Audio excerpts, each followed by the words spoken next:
Cancer should clearly be a national priority just by the sheer numbers. I mean, it is soon to be the #1 killer overall of Americans. We lose one person every minute to this disease.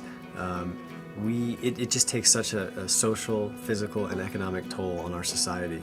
Everybody needs to get involved because sooner or later you're going to know someone that has been affected by cancer.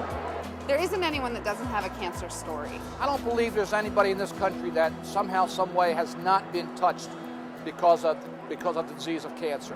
When cancer comes into your life, it changes it forever, changes the life of the family. It's not a short-term illness, it's a chronic illness. It doesn't discriminate whether you're rich or poor, white or black. It reaches all across the board in America. It doesn't just affect the patients, it affects families, friends. In the way that technology is advancing, relative to medicinal support, it's not advancing at the same rate. And it's unbelievable to me that we still have diseases that cannot be cured. I believe that with science and technology and more research, we can actually do something to combat it. It's a treatable disease, but we need to learn more about the process, and the only way we can learn more about the process is by getting more money into the system and really focusing on cancer research.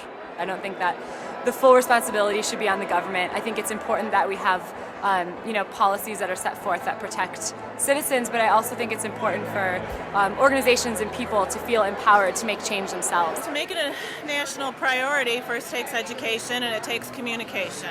I'm going to take what I've learned here and I'm going to try to use it in the community. They're teaching us some great things, tangible things that we can use. I'm going to try to either join a LiveStrong Army or start a new one in Chicago. I'm going to start a 600-mile solo bike ride from Cleveland Clinic, where I was diagnosed with cancer. I will become a thorn in the side of all my political representatives. I'm going to try to get my patients involved politically, let them know how important it is that they get a hold of their representatives.